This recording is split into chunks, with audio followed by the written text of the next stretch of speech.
आज हम critical reasoning basics lecture number 2 के बारे में जानेंगे।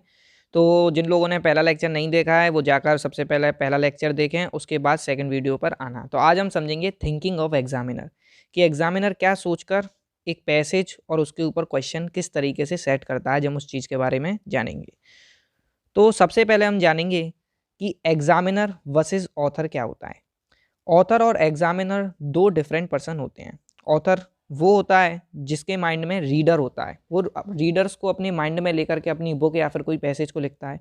और एक एग्जामिनर वो होता है जो स्टूडेंट्स को अपने माइंड में लेकर उस पैसेज में क्वेश्चन सेट करता है। स्टूडेंट के माइंड के हिसाब से वो उस पैसेज को किसी ऑथर के आर्टिकल या उसकी बुक से लेता है, और ऑथर क्या करता है, रीडर्स को माइंड में रखकर अपना पैसेज लिखता है। ऑथर ये कभी ये सोचकर पैसेज नहीं लिखता है कि मेरा पैसेज कभी किसी क्लेट जैसे कॉम्पिटिटिव एग्जाम में इस्तेमाल होगा। ऑथर क्या करता है, ऑथर जो है मेन पॉइंट ड्राइव करता है। किसके लिए अपना मेन पॉइंट राइट करता है कि जो भी मेरी बुक को रीड कर रहा हो उसको मैं ईजी लैंग्वेज में अपनी ये जो मेन पॉइंट है जो मैं कहना चाह रहा हूँ उसको समझा सकूँ। तो एग्जामिनर क्या करता है, क्वेश्चन को उसी मेन पॉइंट के अराउंड सेट करता है जिससे कि वो अनप्रिपेयर्ड स्टूडेंट्स को चेक कर सके। खुशी की बात यह है कि इस पूरी सीरीज़ के बाद आप अनप्रिपेयर्ड नहीं रहेंगे, आपको वो सारे कॉन्सेप्ट आ जाएंगे जो आपको आने चाहिए।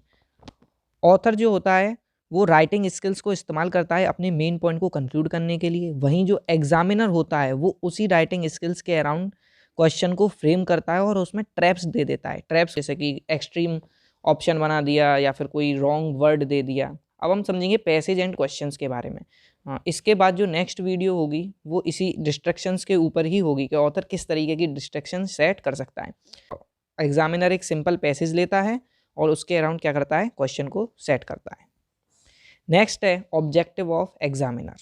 अब एग्जामिनर का ऑब्जेक्टिव क्या होता है, वो एक न्यूट्रल पैसेज लेता है और उसमें क्वेश्चन फ्रेम करता है और उन क्वेश्चंस में डिस्ट्रैक्शंस सेट कर देता है अनप्रिपेयर्ड कैंडिडेट्स को चेक करने के लिए। अब ये डिस्ट्रैक्शंस कैसी हो सकती हैं, ये डिस्ट्रैक्शंस हो सकती हैं मे बी कोई रॉन्ग वर्ड दे दे आपको या फिर कोई एक्सट्रीम ऑप्शन बना दे। आगे हम इसी चीज़ के बारे में बात करेंगे। तो सबसे पहले एग्जामिनर क्या करता है, वो एक क्वेश्चन को सेट करता है, उसका आंसर प्रिपेयर करता है। आंसर प्रिपेयर करने के बाद वो 3 गलत ऑप्शन बनाता है और उसके बाद उन 3 गलत ऑप्शंस में एक डिस्ट्रैक्शंस को सेट करता है। और फिर उसके बाद वो स्टार्ट किडिंग विद यू, तुम्हारे साथ मजाक करने लग जाता है।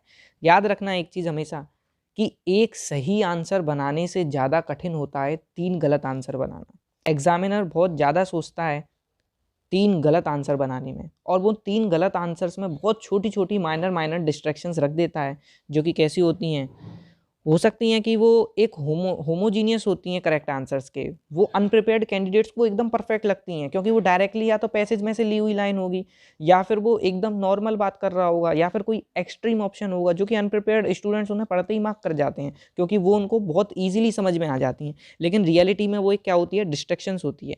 तो किस तरीके की डिस्ट्रैक्शन दे सकता है, सब्जेक्ट ऑफ द पैसेज हो सकता है, वो सब्जेक्ट को हल्का सा रिलेट कर दे पैसेज से लेकिन वो एक तरीके से डिस्ट्रैक्शन होगी। वर्ड्स के हिसाब से कैसे दे सकता है, एक आध वर्ड गलत कर दे ऑप्शन में। राइटिंग स्टाइल थोड़ी सी सिमिलर कर दे ऑथर की राइटिंग स्टाइल से जो कि एक डिस्ट्रैक्शन हो सकती है। अब इस पूरी क्रिटिकल रीजनिंग में सबसे इंपॉर्टेंट होता है एक मेंटोर। तो एज अ मेंटोर मैं आपकी किस तरीके से मदद कर सकता हूँ, सबसे पहले हमें कॉन्सेप्ट सीखना है, सबसे पहले हमको कॉन्सेप्ट आना चाहिए। उसके बाद हमें एप्लीकेशन आनी चाहिए कि किस तरीके से हम अपने कॉन्सेप्ट को अप्लाई करें। उसके बाद उस एप्लीकेशन की हमें प्रैक्टिस करनी पड़ेगी। हमें सबसे उसके बाद हमें क्या करना पड़ेगा, प्रैक्टिस करनी पड़ेगी। प्रैक्टिस के बाद हम टेस्टिंग करते हैं और टेस्टिंग के बाद हम एनालिसिस करते हैं। इसी तरीके से ये साइकिल चलती जाती है और ये पांचों पॉइंटों को मैं आपको बहुत अच्छे तरीके से प्रैक्टिस करा दूंगा। इन पांचों पॉइंट की आप मेरे साथ इस पूरी सीरीज में बने रहें। तो आज के लिए इतना ही। Thanks for watching. इसकी नेक्स्ट वीडियो में हम डिस्ट्रैक्शंस के ऊपर बात करेंगे कि किस किस तरीके की डिस्ट्रैक्शंस हो सकती हैं और पैसेज की प्रैक्टिस करेंगे। Thank you.